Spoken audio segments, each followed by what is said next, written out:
All right, good day, everybody. This is E. Marcel Pertut, the Sports Inquirer. Thanks for joining us on this latest edition of the Technical State of Georgia Athletics. We're going to preview tomorrow's contest on October 22nd between Georgia State and Texas State on the football field. We are recording this on October 21st, 2021. And once again, thanks for joining us. I know this is a day before the contest, a little bit later than normal, but we wanted to get a quick preview in of the contest before it takes place. And to hear this and other inquiries and things that we have going on this on our stuff, go to the sportsinquirer.net, premier site for news and notes in the world of sports. You can go on there and see a lot of things, including our exclusive interview with Georgia State tight end Aubrey Payne. We spoke with them about his season so far for the Panthers, his engagement to be married and transferring into the program and representing the state of Georgia on a national stage. So we delve into all of that stuff in the interview. I highly recommend that you go to the site and check it out. You can also go to our social media platforms, Twitter, Instagram, and Facebook. Whenever we do a post on the site, you'll be able to keep track of all that we have going on.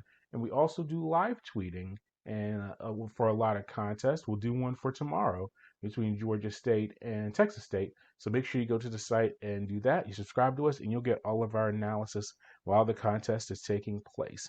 And finally, you can subscribe to us on several audio and video platforms. You can go to us on YouTube, Spotify, Google Podcasts, Apple Podcasts, and our new endeavor, Anchor, which is technically Spotify, but that's the podcast wing of Spotify. It's called Anchor. So you can go on there and follow everything that we have going on. In fact, when you hear the audio portion of this show, or to see the audio portion on our site, it goes right to our Anchor podcast grouping. So make sure you go on there. You can subscribe and keep track of all that we have going on. Okay, so Georgia State football, they are hosting Texas State on October 23rd. Georgia State is coming off of a very good week of action, or 2 weeks ago, because they had a bye week. Before this bye week that they just experienced, they had a big victory over Louisiana Monroe, 55-21, and that contest took place at Monroe on October 9th. GSU set several school records with 8 touchdowns and tied program high with points scored, which was the 55. The margin of victory, 34 points, and first downs, 39. We've seen the offense have its ups and downs through the season, but that was by far their best performance of the year. They had 572 yards of total offense, including 326 yards on the ground, which was the 5th most in program history for a single contest. In fact, this year we've seen the Panthers have 2 of the top 8 rushing performances in program history. They've happened over the past 4 games. The contest against Monroe, and they also rushed for 298 yards against Charlotte. A big part of that strong offensive form has been quarterback Darren Granger. He tied a GSU record with 5 total touchdowns in the Monroe victory. He threw for 230 yards, rushed for 84 yards, and had 2 touchdown passes each to tight end Aubrey Payne. As I mentioned, go to the site and you can hear his breakdown of that contest, as well as wide receiver Jasiris Credo. So he also had 2 TD catches from Granger, and Granger had a 1-yard TD run himself. In the last 4 starts of the season for Granger, he has thrown 9 touchdown passes. We were able to speak with head coach Shawn Elliott about Granger's progression through the past few weeks of play. Yeah, well, I don't think you talk to him about the next step. I think it just gradually happens. I mean, you don't want to push the envelope on anything. I think our message to him is let's do things that you're comfortable with doing, and whether it's in the throw game or in a run game. But we don't want to stress anyone out. We don't want to stress our offensive line out or whoever it might be, whether it's a back with too much, putting too much on their shoulders.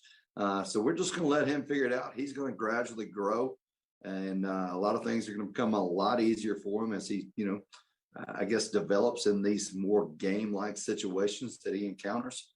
Like you just said, it's just his 11th game, so it's not like he's got 30 games up under his belt and has been doing this for several years now, and it's a new offense. But I think he's going to he's going to be fine. Like I said, we're going to give him the things that he's very comfortable in doing. And I think you're going to see him grow dramatically over the next 6 contests or this week. I think every time he has an opportunity to go out and practice and play, he is going to get better. And a big part of that victory against Monroe also was the defense. Safety Jalen Tate forced a fumble that was recovered by Javon Dennis in the contest. All us also had big defensive highlights from sophomore safety Antavius Lane. He had his fifth career interception. Blake Carroll had 8 tackles, 1 tackle for loss, and defensive end Jeffrey Clark. He had 2 tackles for loss, including a sack. We've seen the Panthers defense not be able to create turnovers throughout the season, but against Monroe, they intercepted a pass, forced 3 fumbles, and recovered one of them in the victory. And we also spoke with Coach Elliott once again about the team forcing turnovers and taking advantage of those opportunities.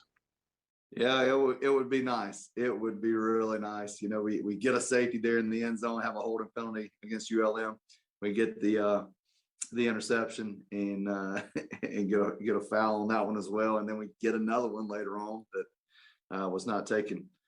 So yeah, we're looking for turnovers. I think turnovers is such a key to any football game. You've got to prevent from turning the football over, and then you've got to get your hands on turnovers more so than what we've been doing. So hopefully that continues a good trend for us against Texas State. Maybe they can throw it up to us. Maybe we can make some nice breaks and get in front of a few. Yeah, and it is that it was a little bit cliche by Coach Elliott that the game of football is named with the ball. It's in the name, but it is true though. I mean, the basic concepts of football. You have the ball, you want to score, and if you're defending, you want to get the ball back. So they've done a very good job. Especially, they did a good job against Monroe in doing that. So as I mentioned, Georgia State is coming off of the bye week, and a lot of coaches have different approaches to bye week. Some like to send the team away for an entire week. It's like, I don't want to see you. Get rest, get rehab, see your family.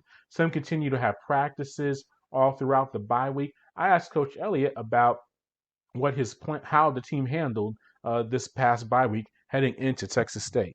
And we handle it just like everything else. We went out and prepared Tuesday, Wednesday, and Thursday for Texas State. Had a little couple scenarios that we went good versus good in practice. We didn't stay out there for 2.5 hours and beat them down. We tried to, do the things that we thought necessary to get our football team better, and then got off the field. No, we didn't. We don't go back, and I'm not self-scouting this and self-scouting that because, what may have worked against North Carolina or Auburn or whoever in Charlotte. It may not work against Texas State or Troy or Georgia Southern or whoever it may be. We just try to get our fundamentals a little bit better and honed in, and try to continue building on what we finished against ULM. And that's a little bit of momentum, playing both well offensively, defensively, and then of course special teams. Yeah, so it was a balance of letting the guys get a few days off and getting some rehab, and also letting them get healthy, and also sharpening up some things. I guess it was not a full review of all the previous games, which is something that a lot of coaches do as well. But Georgia State is banged up. The 2 top receivers coming into the season, Sam Pickney and Cornelius McCoy, they've been dealing with the injuries throughout the year, struggling to stay on the field. I don't know what my prognostication as far as availability is going to be for those 2 guys. But having a week off should at least give them a better shot of playing in the contest. And they're going to have all of their weapons ready against a Texas State team that is also 2-4 on the season and 1-1 in the Sun Belt. Both teams share the same record, but Texas State is coming off of a 31-28 home loss to Troy in their Sun Belt contest on October 16th. The Bobcats have a very opportunistic defense. They forced the most fumbles in the conference at 10 so far this season. I asked Coach Elliott directly about the team protecting the ball and limiting those turnover opportunities for Texas State. Well, I don't think it is what it is. They're in good position at times to create those turnovers and get those opportunities. We've got to be smart. Turnovers are one of 2 things. You're making poor decisions in the throw game, or you're carrying the ball loosely in the run game. So we do talk about that each and every week, and we make sure they understand the importance. The game is named after the ball, and it's an important part of the game. So yes, that's going to be critical each and every week. And so it's not like a coach will have a sit down meeting with the team and it's like, okay, this team really turns the ball over or forces a lot of turnovers. We have to protect the ball this week as opposed to other weeks. But it was worth asking because it is a team that on paper does not have the best defense, but they do force turnovers, and that could be an issue for any team. The Bobcats are also very strong in the red zone. They are the second best team in percentage as far as red zone defense.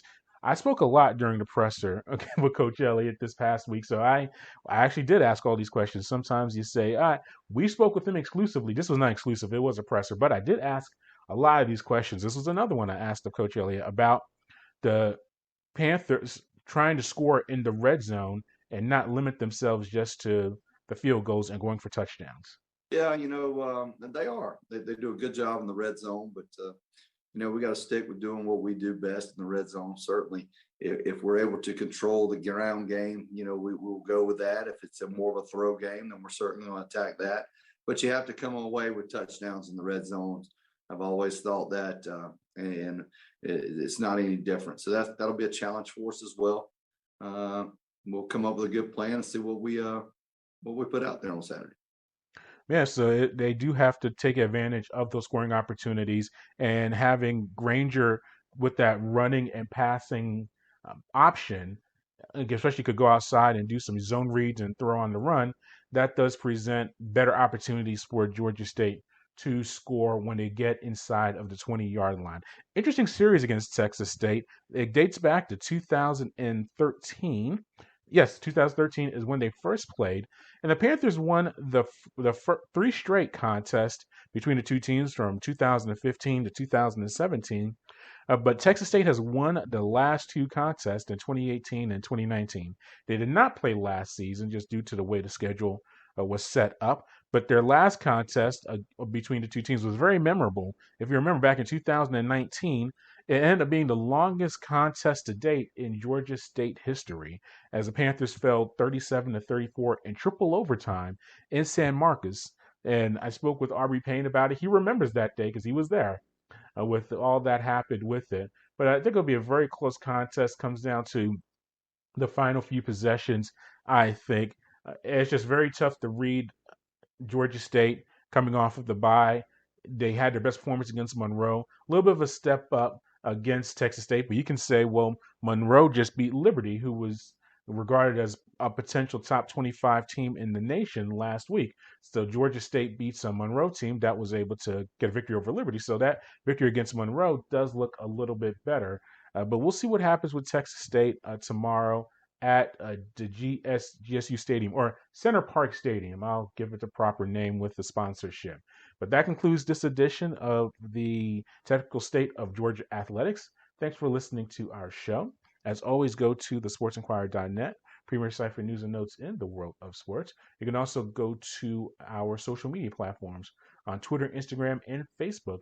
And finally, subscribe to our audio and video hosts, such as YouTube. Still go to SoundCloud. There's some stuff going on with SoundCloud. Nothing on their end, but eventually stuff will be up on there. I know some of you go to SoundCloud for our content. We'll get content up there eventually, but still subscribe to it. That's not a problem. But it's at YouTube, SoundCloud, go to Spotify, and also Anchor, which is the subsidiary of Spotify, Google Podcast, and Apple Podcasts. You go to those sites and follow us, and you'll be able to keep track of all that we have going on. So once again, until next time, good fight, good night, and be safe.